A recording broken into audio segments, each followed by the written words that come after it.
ये है दीपक समस्या। रंजन, रिस्पॉन्ड कीजिए। मोदी जी का भाषण हमने सुना, उनका भाषण जो है कहीं ना कहीं उनको हताशा, निराशा और उनकी नाकामियों को दर्शाता है। अब भाई आज जो जिस तरीके से वो इतना गूढ़ अध्ययन जो है विपक्ष के मैनिफेस्टो का कर रहे हैं, अगर अपनी घोषणाओं को याद कर लेते तो आज देश का ये हाल नहीं होता। और मैं अपने काबिल जो है राजनीतिक विश्लेषक जो है आदरणीय संजय राणा जी से पूछना चाहता हूं कि मैं अपनी जानकारी के लिए पूछना चाहता हूं संजय राणा जी, जो डोंट टेक इट अदरवाइज, आप ये बता दीजिए कि कहां पर जो है SC ST वर्ग में मुस्लिम को जो है समायोजित किया गया, कहां पे किया गया, बता दीजिए। आप इस तरीके का दुष्प्रचार क्यों फैला रहे हैं सामान्य चैनल के माध्यम से? किस जगह पे कर दिया गया SC ST के उसमें?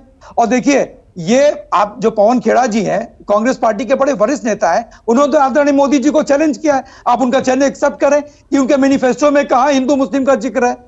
हम तो बार बार कहते, देखिए आज जनता जब उनसे 10 साल के किए हुए कामों का उनसे सवाल पूछ रही है, उनके स्वास्थ्य, शिक्षा, रोजगार और महंगाई की दिशा में उनसे बात कर रही है। आज भारतीय जनता पार्टी के जो प्रवक्ता जी हैं, हर अपनी बात पर जो मंदिर मुद्दा और सारे अपनी भाषणों में मंदिर मुद्दा ले आते हैं। और यही आज के गृह मंत्री जी ने कहा था कि मंदिर हमारा चुनावी मुद्दा नहीं हो सकता, वो हमारी आस्था है। तो जितनी आस्था उनकी है उतनी आस्था मेरी भी है पूजा जी।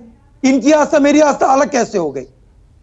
तो देखिए, ये लोगों को बरगलाने का काम कर रहे हैं। इनके पास अब कुछ बचा नहीं है कि ये लोगों को बता सके, लोगों को ये समझा सके, लोगों के बीच में जा सके। और मैं तो इनसे बार बार ये कहना चाहता हूं कि अपने किए हुए वादे जो उन्होंने 2014 में जो वादे किए थे, और अगर सारी चीजें इतनी अच्छी हो रही हैं तो 80-85 करोड़ लोगों को आपको मुफ्त राशन भाई आप जाति की बात करते हैं, यहाँ पर धर्म की बात कर रही है बीजेपी।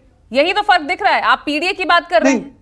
हम देखिए हम तो जातिगत जनगणना की बात कर रहे हैं, और समाजवादी पार्टी सड़क से लेकर के सदन तक सदैव शोषितों, वंचितों और निर्बल दुर्बल लोगों की आवाज उठाती रही है। इसमें क्या गलत कर रही है Samajwadi party?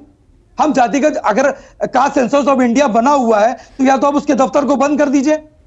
Caste census of India है क्यों? आप कास्ट सेंसस कराने से पीछे क्यों हट रहे हैं?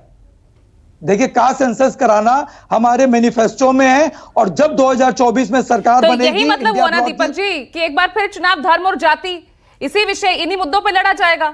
आप देखिए, आप मेरी बात पूजा जी नहीं समझ पा रही। हम लोग जातिगत की बात नहीं कर रहे हैं। हाँ। हम तो जातिगत जनगणना की बात कर रहे हैं। भाई, जिसकी जितनी संख्या बारी उसकी उतनी हिस्सेदारी, उस हिसाब से। अब देखिए, अगर आप जातिगत जनगणना करा देंगे, बहुत से ऐसे शोषित वंचित लोग हैं जिनको उनका हक नहीं मिल पा रहा है, तो जातिगत जनगणना के आधार पर जिसको जितना मिलना चाहिए उसको उतनी चाहिए, उसको मिलनी चाहिए, उसको उसका हक मिलना चाहिए। तो इसमें क्या गलत हम मांग कर रहे हैं?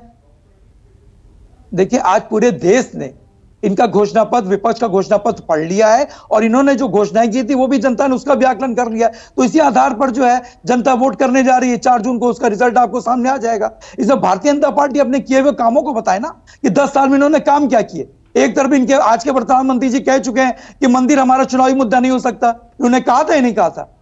और आज अपने सारे भाषण में जो है मंदिर मुद्दा लेकर के आ रहे हैं। भाई, मंदिर आस्था हो सकती है, जाहिर सी बात है, सभी की आस्था, हमारी भी आस्था है। यहाँ पे जितने पैनलिस्ट बैठे हैं या जितने व्यूअर हैं, सबकी आस्था है।